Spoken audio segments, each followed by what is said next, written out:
Sveicināti, cienījamie skatītāji! Jūs ekrānos raidījums Kāpēc un es, Alīna Lastovska. Pirms vairāk nekā 5 gadiem Latvijas svārcēlāja Rebeka Ibrahima pieņēma lēmumu par sportistes karjeras beigām. Tas raisīja plašas diskusijas, jo notika neilgi pirms Olimpiskajām spēlēm. Tad sekoja mēģinājums atgriezties sportā, bet pārstāvēt Kataru, taču tagad Rebeka Ibrahima ir atpakaļ Latvijā. Kādi ir viņas mērķi un cik viegli ir atgriezties sportā pēc tāda pārtraukuma un traumām? Par to plašāk raidījumā. Un tad šodien mums ir plašāka saruna par sportu un arī citiem jautājumiem ar svārcēlāju Rebeku Ibrahimu. Sveicināti! Sveiki! Un šo sarunu mēs ierakstam otrdien Ventspilī zālē, kur tad tu ikdienā trenējies ēterā. Šīs raidījums būs rītdien, trešdienā, bet saturiski mēs šo interviju nemontēsim. Un es gribētu sākt šo sarunu ar tādiem aktuāliem notikumiem. Tev bija jābūt pašlaik Katarā, taču ņemot vērā karu tuvajos austrumos, to aizlidoja turp un tad pieņēma lēmumu atgriezties atpakaļ Ventspilī. Tu varētu pastāstīt nedaudz par to situāciju un to sajūtu uz vietas, kad tu uzzināji par to, kas notiek? Jā, situācija nebija patīkama un tas vienkārši notika ļoti pēkšņi. Un, tu nevari tādam pat sagatavoties vai tev nekad neliekas, ka tā diena pienāks. Un, es atceros, es pamodos no rīta ar bērniem. Vienkārši diena taisījām brokastis un tad arī atnāca tas ar ļoti nepatīkamu skaņu paziņojums telefonā, bet pirmais paziņojums bija arābu valodā, tāpēc es īsti viņu nesapratu un es viņu vienkārši nosvaipoju visu, neko, es vienkārši turpināju to dienu. Un vēlāk arī vīrs atmodās, viņš nāca man prasīt, vai es vispār sapratu, kas bija rakstīts. Un, es viņam saku, nē, un viņš saka, ir sākusies kara darbība starp Irānu un Ameriku un Izraelu, un ir iespēja ļoti liela arī, kad mums būs kaut kādi šie triecieni, un tieši mēs pabeidzām to sarunu, un tieši sākās tie sitieni, tie triecieni. Skaņa ir ļoti nepatīkama, un māja arī kustās, logi, durvis, viss dreb, un ļoti nepatīkami, nezinu, ko gaidīt. Tā neziņa ir tas trakākais laikam, un ja arī rodās kaut kāda ļoti ekstremāla situācija, ko darīt, jo ir 2 mazi bērni, uz kurieni iet vai kā vispār rīkoties šādā situācijā. Un pirmā diena bija arī tiešām viss tāda intensīvākā, es tā varētu teikt, jo visas dienas garumā ik pa, piemēram, 2-3 stundām bija šie triecieni, vairāk pēc kārtas. Un tad to arī īsti nezinu, ko pat pateikt bērniem, kas notiek, jo viņi it kā dzird. Vecākā meita, kurai arī tūlīt jau būs 4 gadi, viņa uzreiz saprata, un es pat biju tādā kā šokā, jo viņa man prasa, tās ir raķetes. Saku, jā, tā ir, bet viss būs kārtībā. Mamma ir blakus, tētis blakus, mēs sēdējām visi kopā, mēģinājām to dienu pavadīt kā pēc iespējas tuvāk viens otram, ja arī kaut kas notiek, lai mēs kaut kur neesam viens no otra pazuduši. Tad ilgu pārdomu nebija par to, vai jābrauc atpakaļ uz Latviju? Jā, protams, arī gaidījām to brīdi, kad vispār kaut kas sāks, kaut kādi lidojumi, reisi, kaut kas parādīties, un grūti arī bija vispār kaut ko dabūt, jo cilvēki uzreiz pērk tās biļetes un grib aizlidot, piemēram. Un kā parādījās iespēja, tad mēs izlēmām arī doties prom, jo vīram arī, par cik viņš arī ir sportists, un daudz kas sāk vērties ciet, piemēram, sporta bāzes, kur var trenēties. Un viņiem arī federācija izlēma, ka ir jāizlido no valsts, un tad uzreiz arī meklējām pēc iespējas ātrāk pieejamas biļetes, lai mēs tur nepaliekam, piemēram, un vīrs aizlido, tad mēs mēģinājām visu tā vienlaicīgi aizlidot. Un tagad seko aktīvi līdzi ziņām un situācijai, kā tas viss attīstās? Tikko es atlidoju, vairāk sekoju, vairāk lasīju gandrīz vai katru ziņu, kas notiek. Bet patreiz es interesējos, jo vīra māsa jau arī vēl joprojām ir tur. Un es viņai katru dienu sazinos un prasu, kā viņa jūtās, vai viss ir kārtībā, vai varbūt ir kaut kādi jaunumi, vai ir dzirdami šie triecieni vai nē. Bet tieši no ziņu portāliem es cenšos tik ļoti neiedziļināties, jo tomēr tas ļoti ietekmē tādu pašsajūtu, un tu visu laiku uztraucies.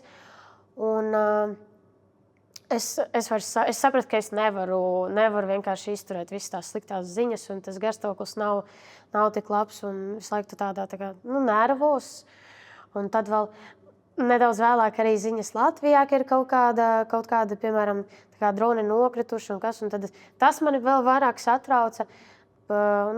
Es nezinu, cenšos no tām ziņām tālāk, jo beigās jāsaprot ir tas, ka mēs neko izmainīt vai ietekmēt nevarēsim. Un ja kaut kas notiks, tas notiks. Neatkarīgi no tā, vai mēs lasām vai nelasām ziņas, varbūt vienkārši jāzina, ka kaut kas notiek, vismaz lai tu esi nedaudz gatavs. Es domāju, tas, par ko mēs šeit laikam runājām, jau diezgan, diemžēl, ļoti ilgu laiku. Karš Ukrainā, Krievijas pilnmēroga iebrukums Ukrainā. Par šo tu arī lasi, seko līdzi, jo vienkārši tu pieminēji, ka daudz ko darīt nevaram. Ukrainas kontekstā gan mēs runājam gan par atbalstu, gan ziedojumiem, gan arī citiem daudziem jautājumiem. Protams, pašā sākumā tas bija daudz vairāk aktuāli, zināja vairāk tās informācijas, bet patreiz, es nelasu. Ja ir kaut kāda tāda tikko svaiga, varbūt jauna ziņa, un tu jau arī šķirstot kādu no sociāliem tīkliem, tu jau tāpat pamani kaut ko izlasi, bet cenšos tik ļoti tajā visā neiedzināties, jo tas tiešām atņem tev enerģiju un tādu, nezinu, nejūtos īpaši labi. Ja mēs runājām par dzīvošanu šeit, tad uz kādu laiku tu esi nolēmusi palikt šeit Latvijā, Ventspilī? Kādi ir atgriešanās plāni? Pagaidām tas ir tāds nenoteikts laiks, jo grūti arī pateikt situāciju, viņa vai sāsināsies, vai nomierināsies, un cik brīvi tie lidojumi būs, piemēram, uz Katāru arī. Grūti spriest, jo grūti jau ir arī prom būt no ģimenes, un nav patīkami, bet situācija ir, kāda viņa ir. Patreiz trenējos šeit, Ventspilī, un gatavojos, un arī gribu tomēr pievērst vairāk uzmanību treniņiem patreiz, jo ir jāatgriežas no operācijām un traumām, tāpēc tas laiks iet, un viņa nav tik daudz arī vairs palicis, lai sagatavotos. Par to dzīvošanu divās valstīs, jo, piemēram, nesenā intervijā Ventas Balsī tu pieminēji, ka kaut kādā mērā tas pat ir labi, jo vienā vietā nosēdēt ir grūti varbūt. Bet kā ir iedzīvojies gan tur, gan šeit joprojām arī jūties kā mājās? Jā, jo es nevaru pateikt, ka arī tad, kad es tikko vispār pametu sportu 2020. gadā, kad tikko bija tas izbraukums uz ilgāku laiku. Nebija tā, ka es vispār neatbraucu uz Latviju. Es braukāju no Latvijas uz Katāru, uz Ēģipti arī, jo vīri vecāki un radi ir Ēģiptē, piemēram. Es visu laiku mainīju to dzīvesvietu. Un Latvijā vienmēr ir bijusi laba sajūta, jo tas ir tu atgriezies tajās savās pirmotnējās mājās, un kur tu esi vispār visu uzsācis, un te ir tavi vecāki, ģimene. Protams, ka sajūtas ir labas un patīkamas. Un arī tur esmu iedzīvojusies, jo ir cilvēki, kas mani pieņēma un ļoti jauki uzņēma kā jaunu ģimenes locekli. Tāpēc arī laikam ir vieglāk un viegli pierast. Un es pieļauju, ka tā braukšana man pat ir diezgan man der un man patīk, jo tāpēc, ka visu laiku es esmu bijusi kaut kādos izbraukumos ar treniņiem, nometnēm, sacensībām. Visu laiku ir kaut kāda kustība. Un man nepatīk ilgi būt kaut kādā vienā vietā. Ja mēs runājam par Katāru, tad mēs zinām, ka pamatiedzīvotāji tur varbūt ir ne tik daudz, ir ļoti daudz iebraucēju, bet arī tas ir jautājums par darba spēku, kāpēc es par šo runāju. Jo Katāra 2022. gadā bija tas liels skandāls ar futbola čempionātu un strādājošo apstākļiem. Tādām lietām tu pievērsi uzmanību, kad tu esi, piemēram, Es dzirdēju kādas dažas ziņas par to, ka ir bijusi tāda kritiska situācija, kad cilvēki, kuri ir strādājuši, ir daudz cietušo bijuši, un kad viss tā situācija tāda sasteigta, un lai tikai varbūt ātrāk visu to paveiktu. Bet es nevaru tā daudz komentēt, bet es pieļauju, ka tas ir ne tikai vienā valstī, kā jūs šobrīd pieminējat, tieši Katarā. Es domāju, ka tas ir jebkur, kur notiek kaut kāds liels pasākums un ir vajadzīgs liels skaits cilvēku, lai kaut ko ātri pabeigtu, izdarītu.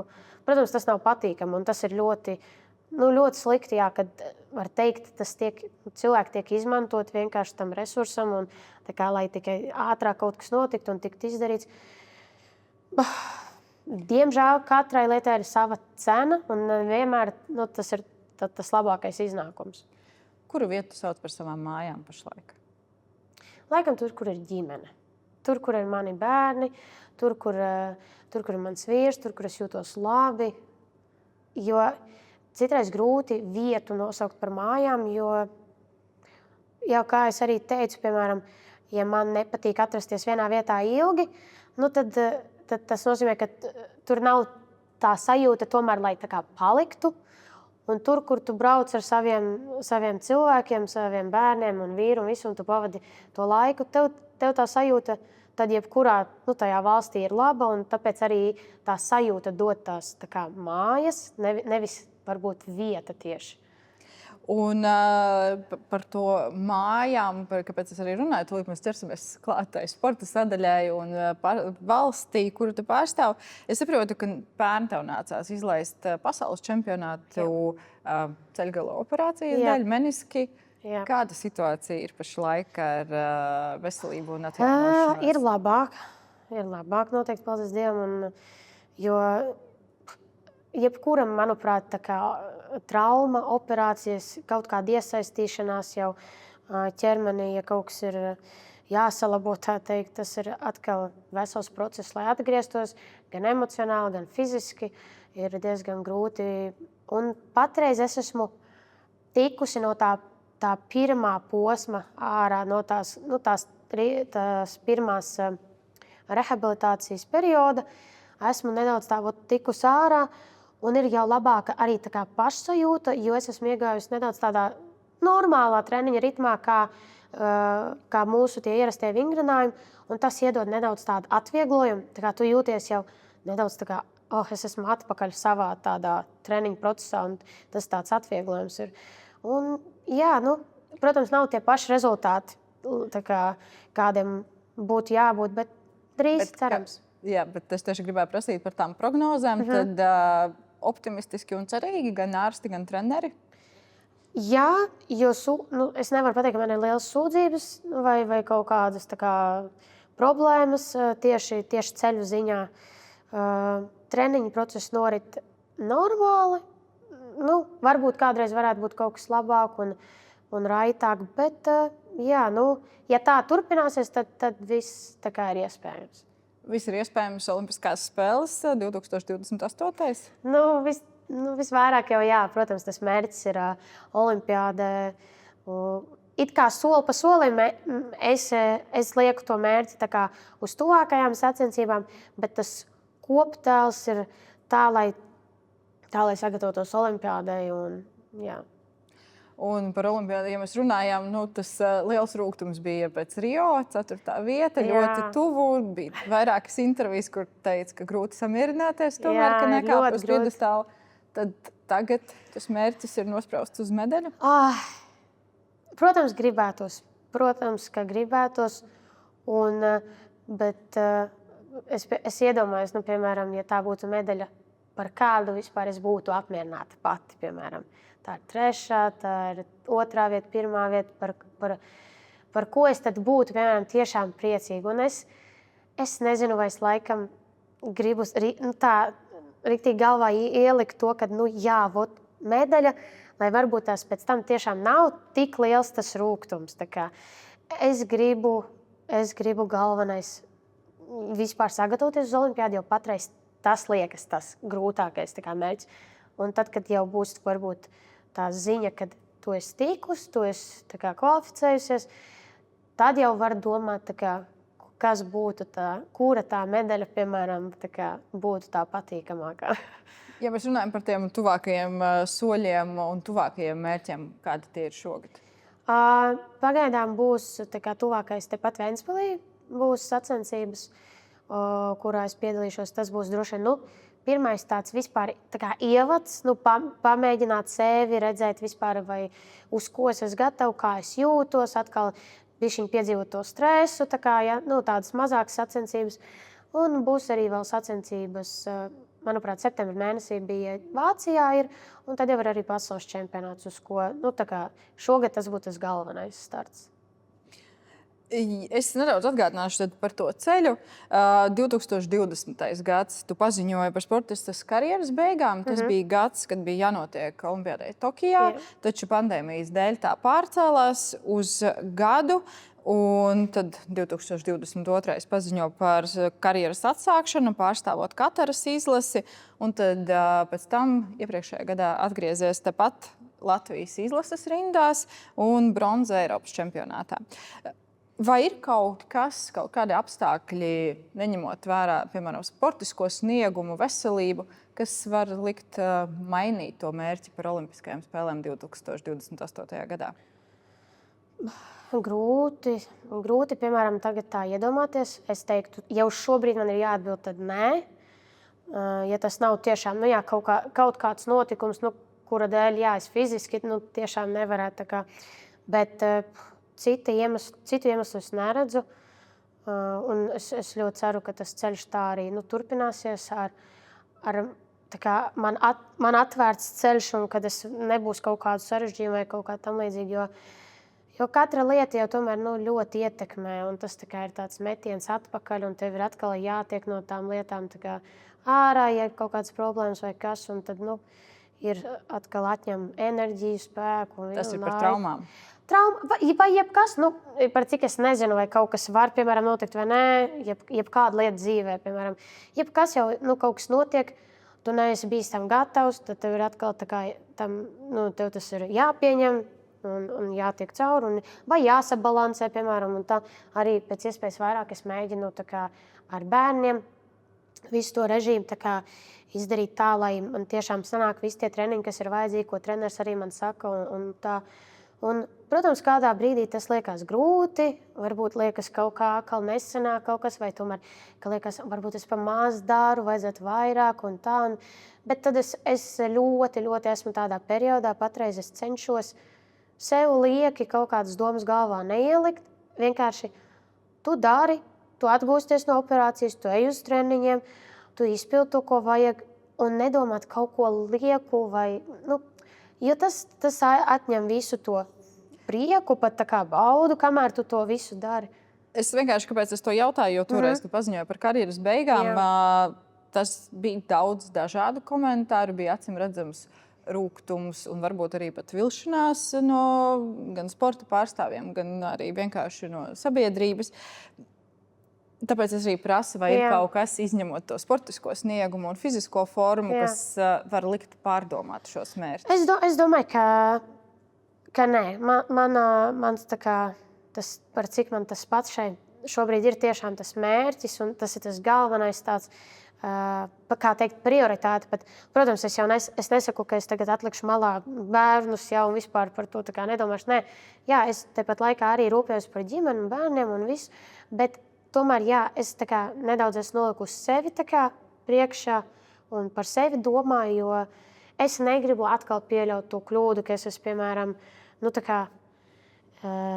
negaidīti un vienkārši tā pēkšņi visu pametusi, jo kāpēc es arī atgriezos, tā sajūta, ka kaut kas ir nepabeigts, nepadarīts, tāpēc arī bija tas, ka es mēģināju vai ar Kataras, pārstāvot Kataras valsti, un nesanācu, un tomēr atgriezos Latvijā arī kā pārstāvēt sportu. Tāpēc arī negribētos, ka tikai, lai nav nekāda trauma vairs un nekā, un tad galvā, piemēram, tiešām, es eju uz to mērķi.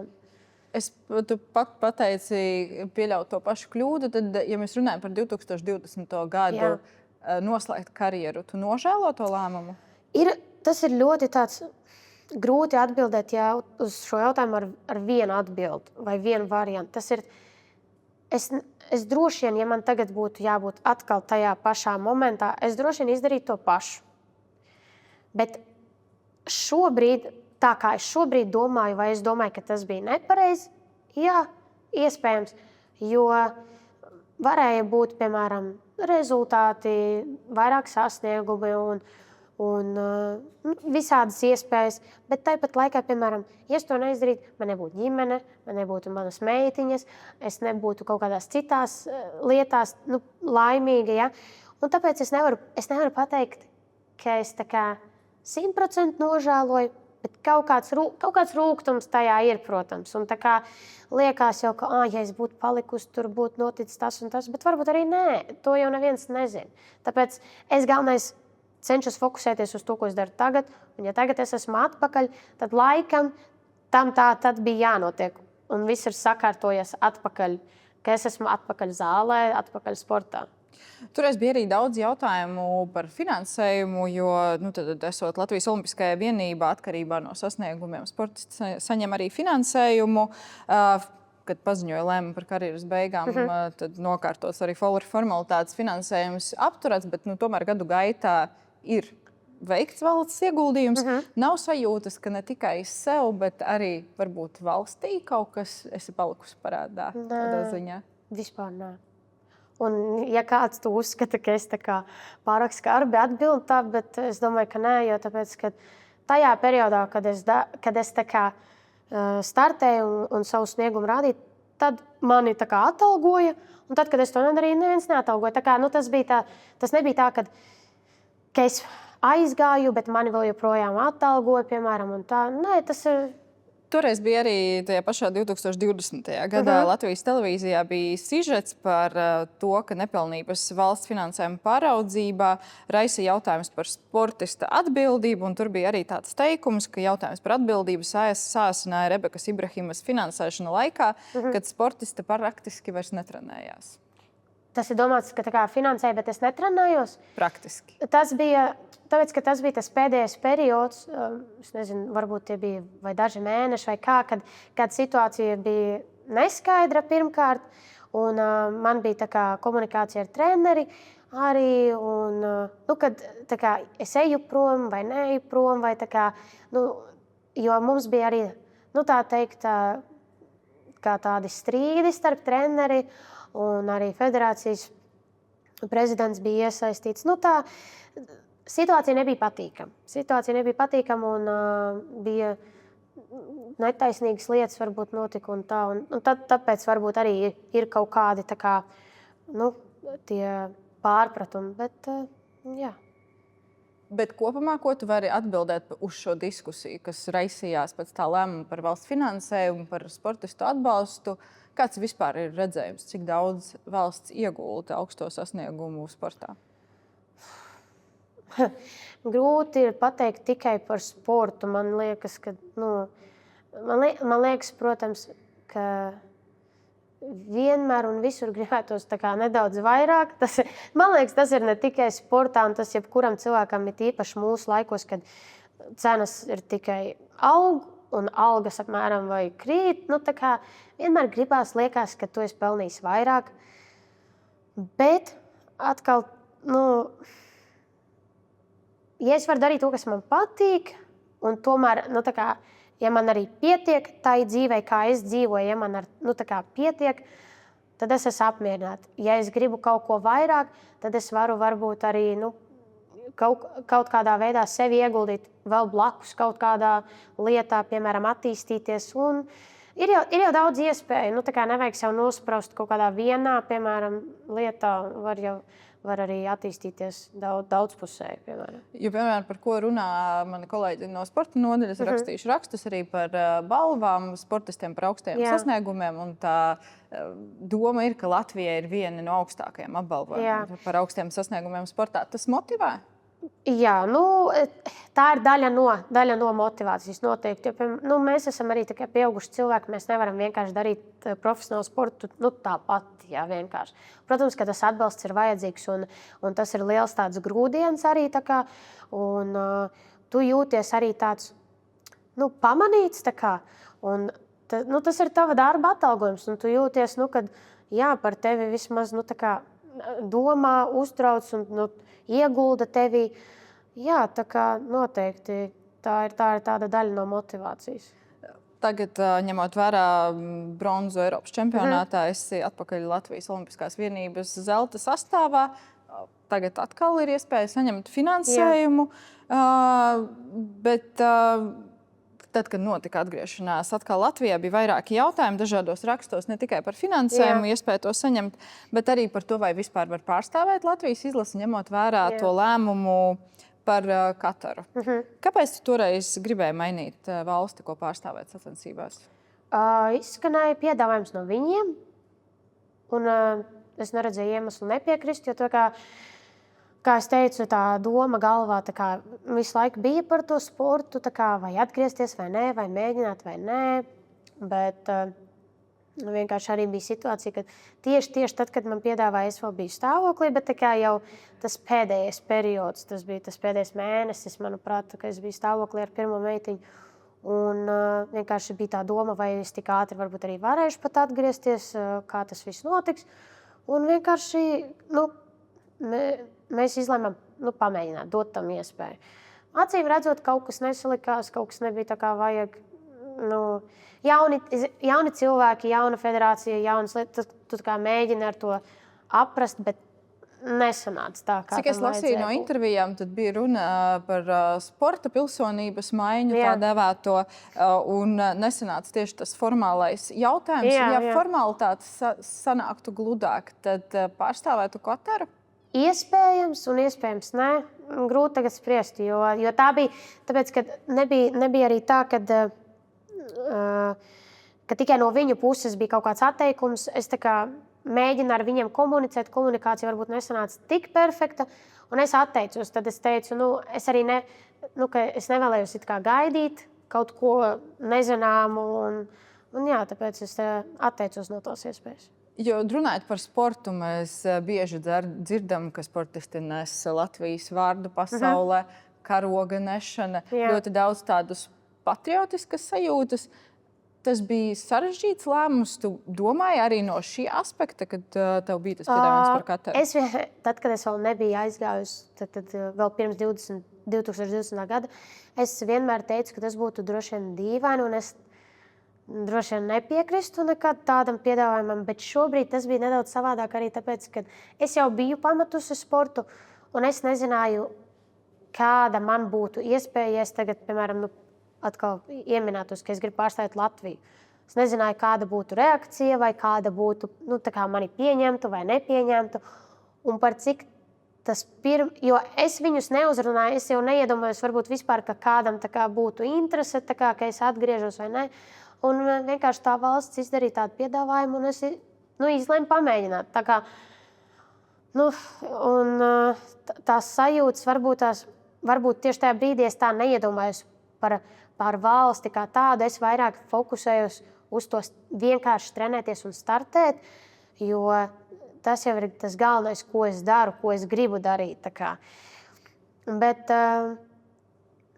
tad, kad es atteicu, un tagad atkal tas otrais mēģinājums pārstāvēt Latviju, sajūta ir daudz kaut kā tāda drošāka, zināmāka. Tu zini, kur tu esi, kas tev ir jādara, ar kādiem cilvēkiem tu strādā. Un, laikam tas iedod arī kaut kādā savā ziņā to, ka tev tomēr izdodas, kad viss ir aizgājis tā pa plānu, var teikt, un ka nav kaut kāda aizķeršanos.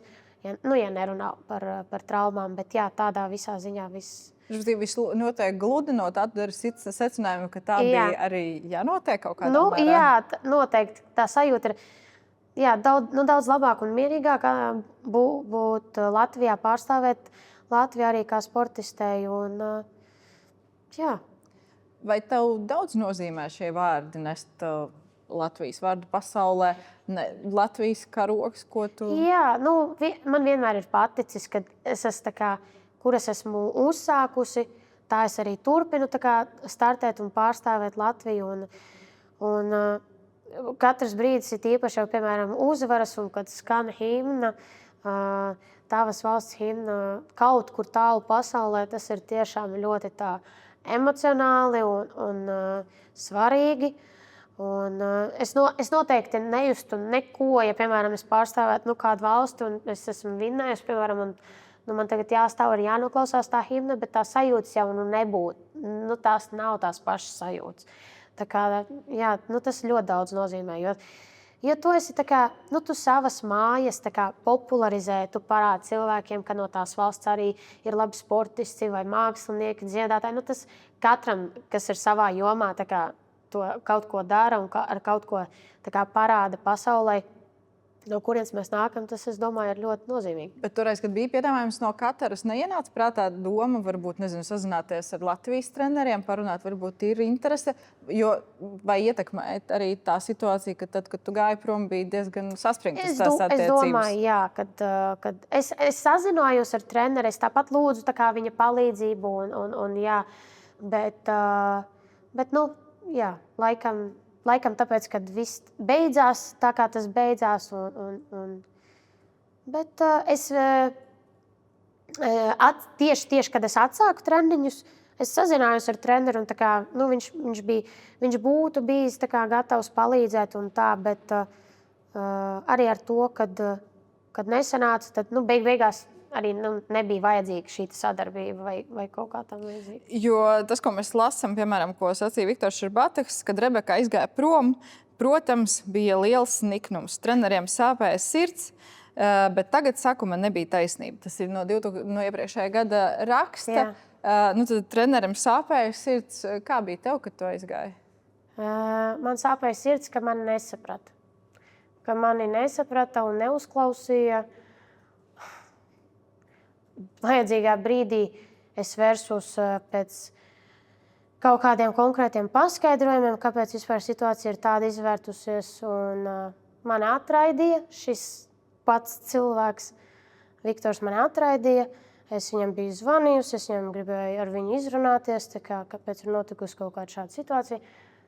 Viņš attiecās ar mani runāt, un tāpēc man bija žēl, ka tā ar cilvēkiem, ar kuriem tu strādā ikdienā un jau 10 gadus, ja, nu, tā kā apmēram gandrīz vai kā ar svešu cilvēku ir jāsarunājas. Nu, es nezinu, vai tas bija vajadzīgs, un varbūt viss būtu izvērties citādāk, bet es saku paldies Dievam, ka ir tā, kā ir, jo es arī negribu turpināt tad, nu, kā lai pat pasaka, tad viņš varbūt bija tā kā kaut kāda neīsta attieksme pret mani, tad sanāk, piemēram. Un es esmu patreiz pati par sevi. Treneris Edvards, jā, man ir treneris, piemēram, ar treneri. Tomēr ir tā kā labākas tās attiecības, jo tas galvenais konflikts nebija ar treneri tieši, kad es gāju prom. Un, jā, ar treneri ir daudz vieglāk arī komunicēt, un viņš ir, nu, it īpaši šobrīd, laikam, dēļ tā, kad es jau pati esmu pieaugušāku un ir bērni, ir ģimene, viņš ir daudz tāds saprotošāks un pretīm nākošāks. Tā kā, nu, ir viegli diezgan komunicēt ar treneri. Un rezultāti virzās uz priekšu un viss notiek tā kā vajag. Tā kā, par to varbūt attieksmes maiņu dažādiem komentāriem. Es vēl gribu dažus komentārus lasot, gatavojoties šiem raidījumiem. Piemēram, bija komentārs par to lēmumu: dzīve mainījās, vairs nenoturēja sevi grožos, ziedojās mīlestībai un attiecībām. Tad vēl bija stāsts par to, ka meitene ļāvās saviem dabiskajiem instinktiem. Vēl tādi komentāri, kā tu jūties? Es dzirdu pirmos reizi, īstenībā es parasti nelasu komentārus, jo es zinu, ka lielākā daļa tur ir tikai negatīvas lietas. Ļoti reti, kad ir kaut kas pozitīvs. Teiksim tā, viens, ko es nolasīju, bija Armands Pučs, viņa viedokļa raksts, un otrs bija toreizējās Latvijas Olimpiskās vienības pārstāvis par nenoturēju sevi grožos. Jā, es negribu. Man nepatīk publiski izteikties slikti par kādu, ja man nav ko labi pateikt, piemēram. Un, kā es minēju, bija cilvēki, kas mani neuzklausīja un nesniedza to palīdzību, kuru man vajadzēja. Bet attieksme pret sievietēm un vīriešiem sportā, jo sievietes dzemdē, tas ietekmē, protams, gan sportistes karjeru, spēju atgriezties, gūt tos pašus vai augstākus rezultātus. Tā attieksme pret sievietēm un vīriešiem sportā, nezinu, no līdzjutējiem, no komentētājiem, ir krasa atšķirīga tādā ziņā? Jā, noteikti. Arī tie paši treneri, Viņi nevienmēr mūs saprot, nevienmēr varbūt saprot, ko mums vajag vai ko mēs gribam. Un, tā kā, liekas, tās meitenes jau un vēl tādi kaut kādi komentāri. Bet es pēc savas pieredzes un pēc sava rakstura varu pateikt, ka man ir cilvēki, ar ko salīdzināt, un man ir daudz stingrāks un tāds noturīgāks raksturs nekā, piemēram, ar zēniem citreiz salīdzinot. Un, ja citreiz saprastu vīrieši, ka daudzas lietas ir dēļ viņiem, ko viņi pasaka vai izdara, un tā kā, ja ir kaut ko mainītu komunikācijā, arī daudz kas būtu savādāk. Bet vīriešiem citreiz vienkārši patīk, jūs tā un tā. Un ļoti.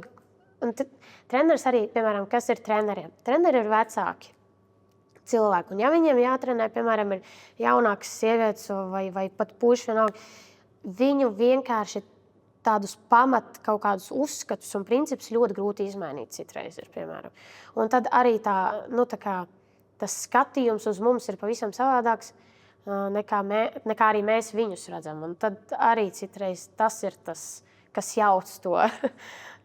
Bet tagad atgūt to fizisko formu pēc bērnu piedzimšanas, es saprotu no tām pašiem komentāriem, no rakstiem, tu saki, ka grūti, bet domāju, ka būs daudz grūtāk. Jā, jo tieši, ja runā par svarcelšanu un svarcelšanas elementiem un vingrinājumiem, tehniskā ziņā, piemēram, man likās, piemēram, tā sajūta bija tāda, ka es nebiju atnākusi uz nedēļu uz treniņu. Nevis 5 gadus vai 6. Ja. Laikam tas vienkārši, ko tu esi darījis tik ilgus gadus, ir grūti ķermenim to aizmirst, kaut vai, ja tu esi bijis kaut kādā pārtraukumā. Jo tā sajūta ne smaguma ziņā, ne svaru ziņā. Svaru ziņā, protams, tas ir diezgan smagi un tev ir daudz jāstrādā uz to, lai vispār tiktu atpakaļ pie tā rezultāta. Bet tieši, piemēram, tehniski, kā izpildīt vingrinājumus, likās, ka es varu būt pametu zāli uz nedēļu, piemēram. Un tas man lika tā saprast, ka tā tad ir vērts mēģināt, ir vērts vispār to riskēt. Es esmu īstenībā diezgan patīkami pārsteigta par to, ka tomēr ir šī iespēja, arī tas nekas, ka tev ir bērni vai varbūt vēl kaut kas dzīvē mainās, vienmēr arī cik ļoti tu gribi to darīt. Un, ja cilvēks vēlas, tad laikam jau viss ir iespējams.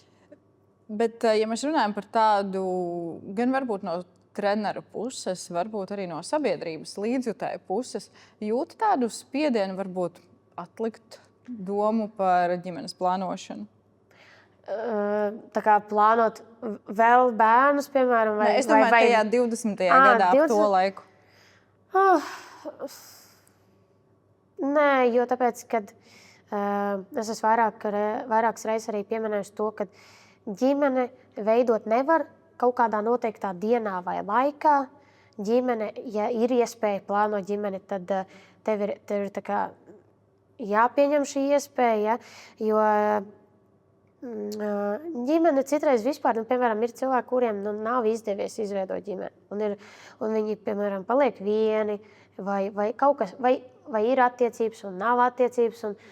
Un man liekas, ģimene ir tāda neatņemama vērtība. Tas ir priekš manīm personīgi. Un es vienmēr esmu domājis par to, ka es tiešām gribu kādu dienu gan apprecēties, gan lai būtu bērni un lai ir tāda jauka, liela ģimene, un tādā veidā es sevi redzu laimīgu. Un, varbūt tas ceļš, kā tas viss notika, nebija tik vienkārši. Bet es izveidoju ģimeni un es atgriezos sportā. Tas ir. Kāpēc es to jautāju? Piemēram, ja mēs paskatāmies 2017. gada interviju sporta studijā, toreiz tu teici, ka tu nesteidzies meklēt mīlestību, jo uzskati, ka tam būs pietiekami daudz laika, jo karjera sportā nav tik ilga, lai kaut ko dzīvē nokavētu. Tas bija 17. gads, kad tu to teici. Tas bija vairāk tas akcents meklēt, jo es nekad neesmu meklējusi mīlestību. Jā, es negāju tur tagad un nemēģināju ar kādu sarakstīties, iepazīties vai ko tam līdzīgi. Es vienmēr uzskatīju, ka attiecības un mīlestība tas ir tāds tas tevi atrod, tā teikt. Un iepazīšanās arī ar vīru notika ļoti negaidīti. Un tas bija tā, mēs ieraudzījām viens otru sacensībās, mēs pat nesarunājāmies tajā brīdī. Pēc tam caur sociālajiem tīkliem, caur Instagram mēs viens otru atradām. Un tad sākās tā komunikācija.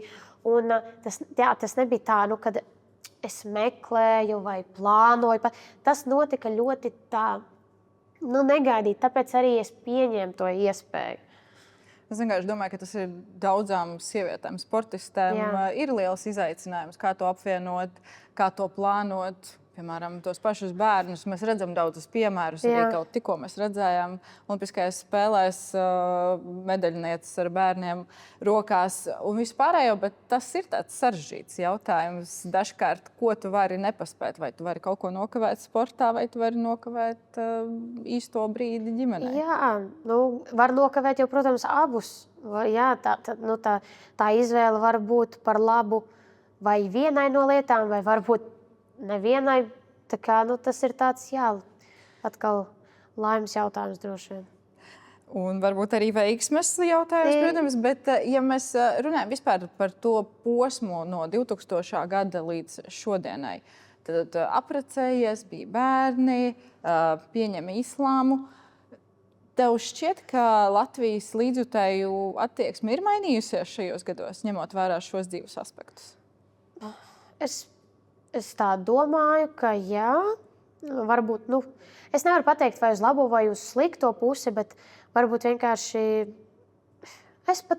man ir grūti pateikt, piemēram, vai tīri tā skaita ziņā, piemēram, ir mainījies, kad, piemēram, tagad ir vairāk atbalsts un labās šie komentāri un mazāk sliktie vai otrādi, bet ir mainījies vienkārši varbūt cilvēku viedoklis, ko viņi varbūt izsaka, kā viņi domā, par to, ka es esmu citā reliģijā tagad. Bet es arī cenšos nepievērst ļoti uzmanību tādiem internetu komentāriem, jo, manuprāt, cilvēks, kuram pašam dzīvē viss ir labi, un viņš ir laimīgs, viņš nesēž un neraksta komentārus kādam citam un mēģina naidoties un būt tādam, viņš ir varbūt dusmīgs pats uz sevi, viņš grib kaut kur tās dusmas izgāzt, un tad tā negatīva enerģija man nav vajadzīga, un es cenšos fokusēties vairāk uz kaut kādiem pozitīviem vārdiem, uz atbalstu. Jā. Tad komentārus nelasi? Ļoti reti. Zem saviem postiem, piemēram, Instagramā, noteikti tos es visus izlasu un skatos. Bet vairāk, ja tās ir, piemēram, kaut kādas ziņas, kad ir atkal bijušas sacensības vai ir kaut kādas jaunumi, tad tur ļoti maz, ļoti reti. Par tiem komentāriem mēs redzējām, tev ir viens, man liekas, posts TikTokā, viens video, kur tu runā par musulmaņu lūgšanu, kas izraisīja jautājumus, ka tas notika Pļauniekos diezgan masveidīgi. Atkal bija dažādas reakcijas sociālajos mēdījos. Tu par to runāji un mēģināji skaidrot, kāpēc tas tev bija svarīgi. Ja man nepatīk pats fakts vairāk, kad sāka komentēt situācijas un lietas, kas pirmkārt nesaistījās ar to lūgšanu, kas notika. Piemēram, atsaucās uz to, ka visi musulmaņi sabrauc uz Latviju un tagad nezinu, kā vēl uzmācās tur mazgadīgām meitenēm.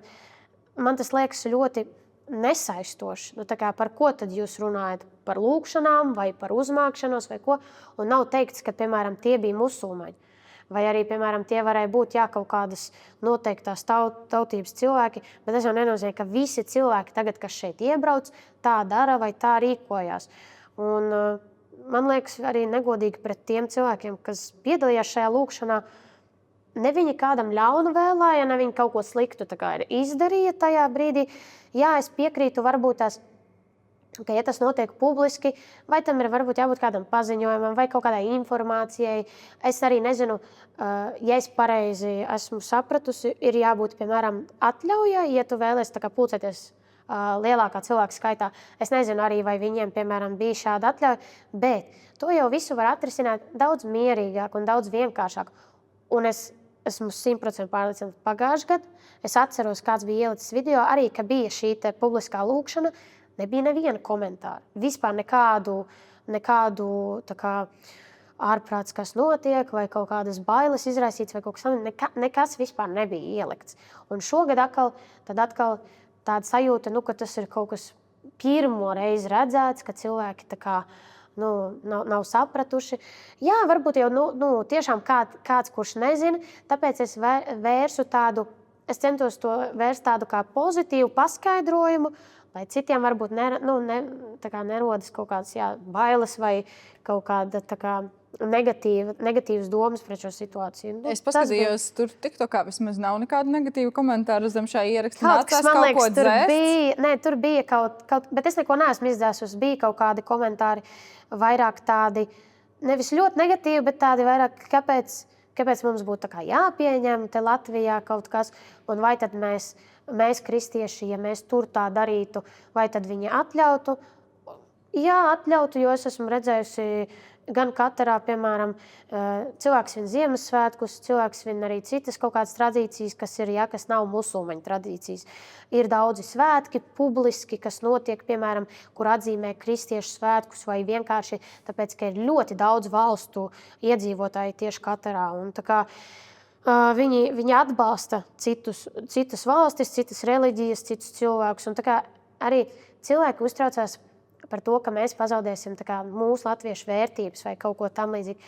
Bet, manuprāt, tas ir, varbūt mēs ienākam sanāk ar kaut kādām musulmaņu tradīcijām, bet tāpat laikā, jūs jau nezināt, varbūt viņi pieņem arī mūsu latviešu tradīcijas un ir uzzinājuši kaut ko jaunu par Latviju, piemēram, un ir iemācījušies valodu, nepilnībā varbūt, bet vismaz kaut kāda komunikācija, Un, manuprāt, tas tieši padara Latviju bagātāku. Mēs popularizējam Latviju, mēs parādām Latviju, mēs iemācām. Ir cilvēki, es zinu, kuriem nav latviešu valoda pirmā valoda. Viņi runā vai angļu, vai vispār kādā citā valodā. Viņi mācās latviešu valodu. Tas laikam ir jautājums arī par to skaitu cilvēku, kas šeit integrējās un ir gatavi pieņemt arī vietējās tradīcijas kaut kādā mērā. Jo tas, par ko ir bažas, ir tās slēgtās kopienas. Bieži vien, kad nekādā veidā citādi nesatiekās ar vietējiem, neintegrējās. Tas ir tas jautājums. Par to man ir grūti spriest par slēgtām kopienām. Bet vispār ir skaidrs, kāpēc daļai latviešu ir bažas par iebraucējiem. Protams, ka ir skaidrs, un ir skaidrs tas, ka internetā netiek publicētas tās labākās lietas no arī citām valstīm. Ja? Redziet, kā musulmaņi uzvedās, vai kādas ir bijušas konflikta situācijas un tam līdzīgi. Un man pašai ir ļoti žēl, kad cilvēks var izmantot reliģiju sliktiem nolūkiem. Vienalga, kur reliģija, vai tas ir islāms, vai tā ir kristietība, vai vienalga. Ir diemžēl cilvēki, kas izmanto to vārdu un šīs lietas sliktos nolūkos. Bet vienkārši, manuprāt, latviešiem citreiz ir grūti redzēt nedaudz plašāk un neuzlikt kaut kādu vienu notikumu vai vienu lietu uz visu to kopienu, piemēram. Tad sanāk, es esmu piedzimusi Latvijā, Ventspilī, un es esmu savā dzīves posmā pieņēmusi šo reliģiju. Un es pat jau arī liekos kādam bīstama, vai mani sūta prom, apmēram, raksta komentārus, brauc atpakaļ. Uz kurieni atpakaļ? Tad kāpēc arī uz mani, piemēram, tiek uzlikts šis tur musulmaņi un tā tālāk, un kad visādas salīdzina ar tiem sliktiem notikumiem. Un ir ļoti daudz vispār ģimenes, kas šeit dzīvo no piedzimšanas, un viņi ir musulmaņi. Tie taču nav iebraucēji. Arī nevar spriest par vienu lietu un tagad viņu uzlikt visiem. Bet to komentāru ir daudz nācies saskarties pēc reliģijas maiņas? Sākumā laikam bija vairāk. Sākumā, tad, kad es tikko arī paziņoju, tad bija tādi nepatīkami komentāri. Es vairs neatceros, protams, precīzi tieši tos, kas tika ierakstīts, bet bija ļoti daudz negāciju. un tā kā nesaprata, kāpēc, un ārprāts, un nu, tā kā, ka tas ir kaut kas, jo tāpēc, ka tas bija, es domāju, tad cilvēkiem vēl tāds svešāks, tā kā tagad jau ir mazāk, bet tāpat kaut kur jau vēl parādās, un nu, nāks to pieņemt vienkārši, un izmainīt, ja es tos cilvēkus arī nevaru, es varu vienkārši varbūt censties vērst ar savām kaut kādām tā kā, kā publikācija, piemēram, TikTokā, es cenšos tā kā paskaidrot, cenšos tādu ieviest cilvēkus tādu drošību, ka tas ir kaut kas pozitīvs, un jums jau arī, piemēram, kāpēc mums tas ir jāpieņem? Es citreiz saku arī, ka tev jau nevajag neko darīt ar šiem cilvēkiem vai viņiem kaut kādā tiešā veidā komunicēt. Bet ja viņš kaut ko dara priekš sevis, lai viņš dara, tu jau, piemēram, jo man ir daudz lietas, ar kurām es tā kā, nepiekrītu sabiedrībā. Bet ja tas cilvēks man nenāk un neko nedara vai neliek vai kaut kādu neaizskar, es ar to cilvēku arī nekomunicēju. Un man nav nekādā veidā viņš jāizskar, ja man, piemēram, kaut kā tā cilvēka rīcība vai vārdi ir likušies nepareizi. Jo tas jau ir mans viedoklis. Bet tas, ko es gribētu arī pajautāt par daudziem dzīves izvēlēm, šodien runājām, šīs bija sarežģīts lēmums pieņemt islāmu? Pašā sākumā man likās, es to nevarētu. Jo es jau iepazinos ar vīru, viņš ir musulmanis, un es domāju, kā būs, piemēram, vienu dienu, ja vai viņš izteiktu tādu piedāvājumu, vai viņš gribētu, piemēram, un es negribu, un visvairāk bija šis jautājums man, piemēram, es arī ar māmu atceros runāju, kad es negribēju apsekt matus, piemēram, un tam līdzīgi. Un tad kaut kā, kad es jau arī vairāk pavadīju laiku ar vīru, kaut kādas sarunas, kaut kādi jautājumi par šo te reliģiju un tā. Un kaut kādā vienā brīdī man vienkārši tāds, es jutos ļoti mierīgi un ļoti pieņemoši. Un man likās, ka tā ir tā pareizā izvēle, un ka es to gribu izdarīt. Tas nebija arī tā vienā dienā, tas tā bija pamazām soli pa solim, kaut ko uzzinot, kaut ko pajautājot. Un jā, tas tā, kaut kā dabiski tā notika, tas lēmums. Un tieši tajā brīdī, kad es to lēmumu pieņēmu, tas bija diezgan viegli izvēle. Kāda loma tavā dzīvē bija reliģijai vispār pirms tam? Es vienmēr esmu ticējusi Dievam. Tas man nav nekad bijis vispār jautājums, vai viņš eksistē, vai nē, vai es ticu, vai neticu. Es vienmēr esmu ticējusi Dievam. Un mamma arī seko vairāk iet uz pareizticīgo baznīcu, piemēram, un seko šai reliģijai. Un vienmēr, kaut kas vienmēr ir bijis, bet laikam ne tā ļoti konkrēti. Es neesmu sekojusi varbūt kaut kādām tradīcijām vai lietām, vai ko drīkst darīt un ko nedrīkst darīt. Bet es vienmēr jutos nemierīgi. Bija kaut kādi jautājumi, tādi nepatīkami, kuros es jutos nemierīgi. Un tad, kad es pieņēmu arī islāmu, es atradu atbildes uz šiem jautājumiem. Un pat ja es neatradu, es tāpat kaut kā to visu uztvēru daudz mierīgāk. Un noteikti ļoti daudz palīdz arī lūkšanas, jo tas ir tas moments, kad tu tiešām pietuvinies Dievam. Un visvieglākais, ko es varu izdarīt, ir paļauties uz Dievu un atdot tās problēmas, un kā būs. Ir dažādi atkal komentāri un uzmanības centrā dažādi jautājumi. Piemēram, bija komentāri no tā paša Šrbata kunga par to, kāda ir tā komunikācija ar treneriem. Respektīvi, islāma pieņemšana tev daudz ko mainīja ikdienas dzīvē. Tu izdzēsi daudzas bildes no saviem sociālajiem tīkliem, par matu apsekšanu tu jau pieminēji. Komunikācija, saprotu, ar vīriešiem mainījās, ko tu vari, ko tu nevari. Cik viegli bija tam pielāgoties vai sarežģīti? Īstenībā varu pateikt, varbūt kaut kādā ziņā kļūda. No manas puses bija tas, kad es ļoti, ļoti, ļoti visu uztvēru kā obligāti un kā es tā kā uzspiedu sev, ka man obligāti viss ir jādara pareizi.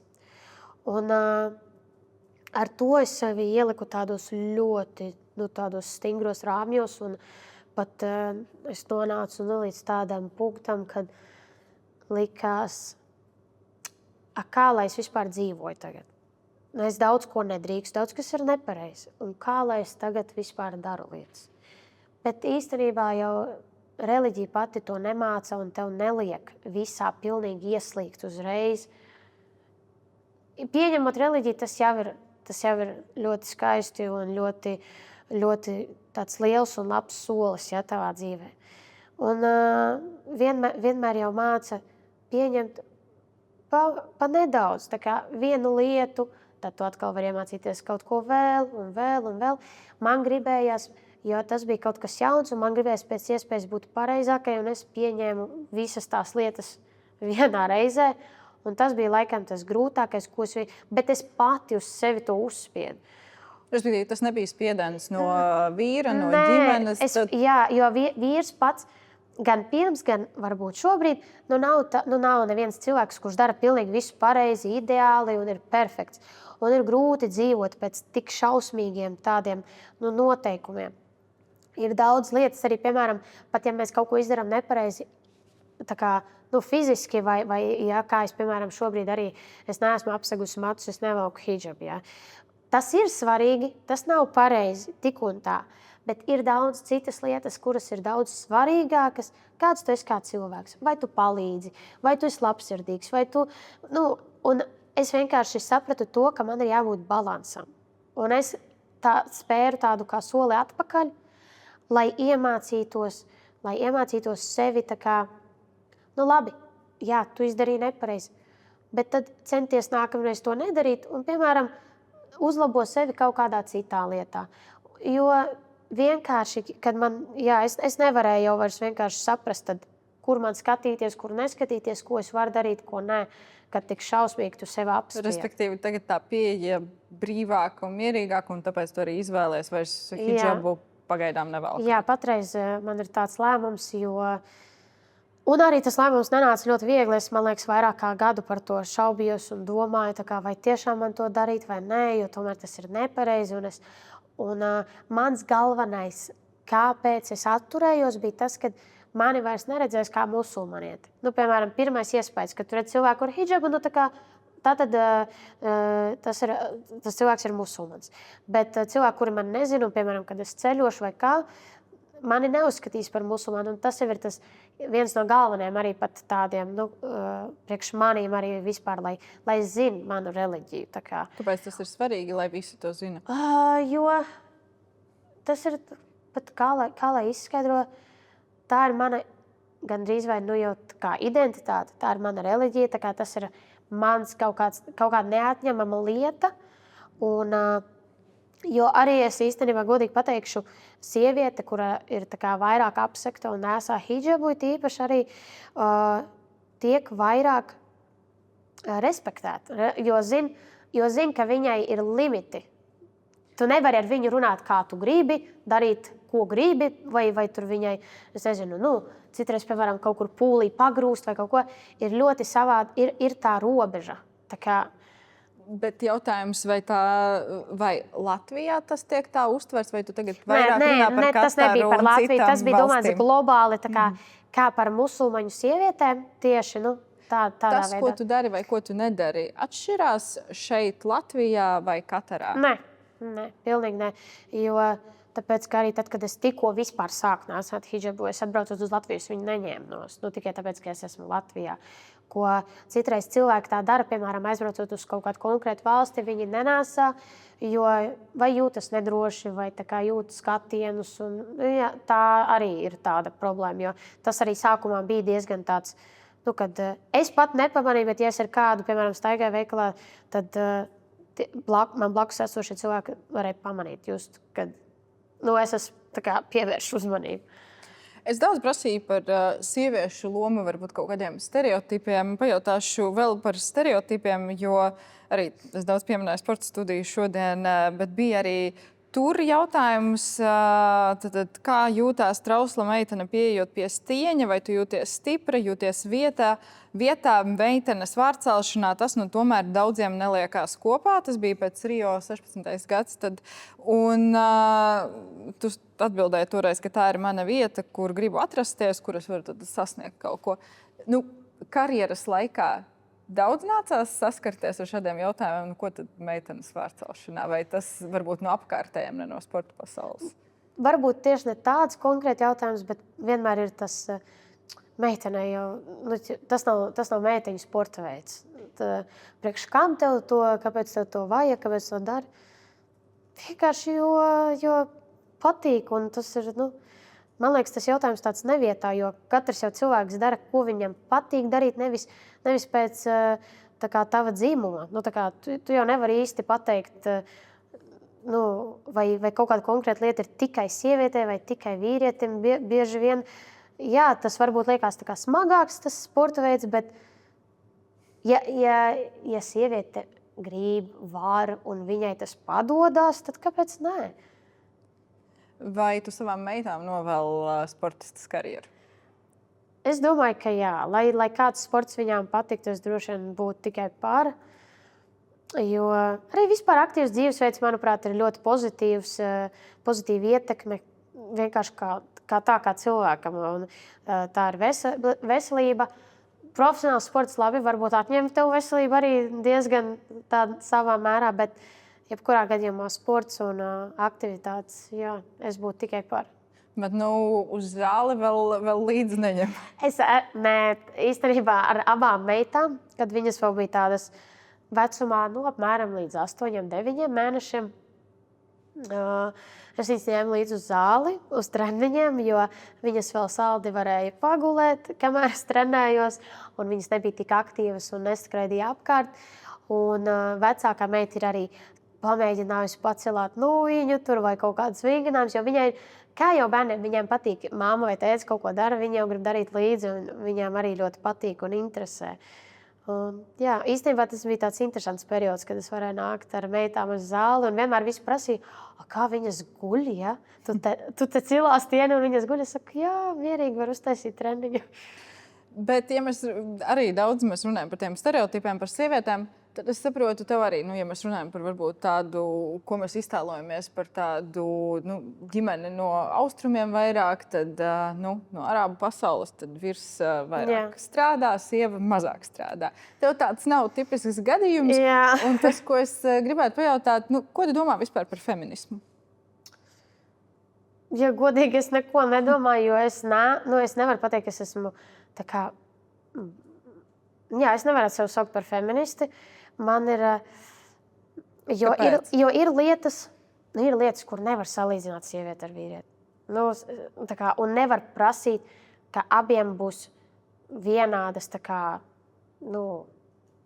vērtības. Ne visā, protams, ne visā. Piemēram, ja runā par darbu, piemēram, kaut kādu konkrētu profesiju, un to dara sieviete un vīrietis. Ja sieviete ir izdarījusi tikpat labi darbu kā vīrietis, jā, kāpēc lai neatalgotu tikpat? Par to es piekrītu, bet ir vienkārši kaut kādas tādas varbūt vai fiziskajā ziņā lietas, piemēram, vai kaut kā, kurā ir grūti salīdzināt vīrieti ar sievieti. Nevar, bet vienlaikus, ja mēs paskatāmies uz tevi, tu daudz stereotipus par to, ko sievietei vajadzētu vai nevajadzētu darīt, tu esi salauzis kaut kādā mērā. Jā un nē, jo es nezinu, piemēram, ja runa ir par darbu vai kaut kā tam līdzīgi, varbūt man arī nav tas vispār tipiskākais, jā, tas dzīves stils vai kā, tas nav tāds darbs no 8 līdz 5, piemēram, vai kaut kā tam līdzīgi. Jā, man ir ļoti tāds vispār augšā lejā tā dzīve. Un, ja runā arī, piemēram, salīdzinot, ka vīrs, ja tiešām, mums vajadzētu būt tā, jā, ka vīrs strādā un ka sieva nē, bet vīrs ir arī pats nedaudz savādāks, ja viņš ir pats sportists, un viņš ir diezgan ārā no pat viņu pasaules. Viņš ir ļoti daudz laika pavadījis Eiropā, vispār ceļojot, būdams sportā. Un viņam tas skatījums ir arī vēl nedaudz savādāks. Ir lietas, kuras bez jautājuma. Nu, tā kā viņš no maniem gaida, tā kā no sievietes, kā sievas, piemēram. Ja? Un ir lietas, kuras tā kā, viņš piekrīt, ka es daru. Ka es trenējos, ka es atrodos, piemēram, vienā zālē ar vīriešiem, un tā kā, ka man ir treneris, un ka es ceļoju. Un tā. Nu, jā, es nevaru, tāpēc es saku, es nevaru pateikt, ka es esmu tā kā, jā, feministe un nē. Nu, tā kā tā. Pa vidam. Noslēgt gribētu arī ar vienu diezgan vecu interviju, kur tev prasīja, kas tev iedvesmo. Un tad tu teici, man visvairāk iedvesmo medaļas un izcīnītās vietas. Jā. Tagad tas ir mainījies. Kas ir iedvesmas avots? Ja tieši runājot par sportu, noteikti es pat teiktu, tā iedvesma nav mainījusies. Jo katra medaļa motivē atkal tiekties uz nākamo un tā kā vēl vairāk un labāk rezultāti. Un man ir, jo, piemēram, ir cilvēki, kuriem iedvesma ir kāds konkrēts varbūt cilvēks vai sportists. Man ir cilvēki, kuri man patīk un es viņus atbalstu, ko viņi dara, bet mana iedvesma tomēr man vajag, lai ir tā kā viņa nāk no manis ar to, ko es daru. Jo cilvēki mēdz mainīties, piemēram, mēdz būt gan kāpumi, gan kritumi, vai mainās dzīve viņiem, piemēram. Un ļoti bieži tas var ietekmēt tavu domāšanu, tavu to motivāciju. Tāpēc man patīk vienkārši sekot vairāk sev, saviem sasniegumiem. Un jā, medaļas droši vien būtu tas, kas mani iedvesmo un vispār motivē, vai pat nemotivē tā disciplīna, kāpēc tu gribi vispār to trenēties un sportot vēl joprojām. Un joprojām tad, tā 4. vieta Rio varbūt nedod to mieru. Tad... Ik pa laikam jau es atceros un atminos. Nav tā kā tā apmierinājuma sajūta. Bet tā notika un ilgi kavēties atkal tādās bēdās negribās. Gribās labāk domāt par nākotni, par to, kas vēl ir iespējams. Un jā, galvenais, cerams jau, ka izdosies. Cerams, ka izdosies, tad sekosim noteikti līdzi, kā tad izdosies tuvākie starti un kā veiksies. Paldies šodien par šo sarunu. Paldies jums, kas skatījāties, un uz tikšanos pēc nedēļas.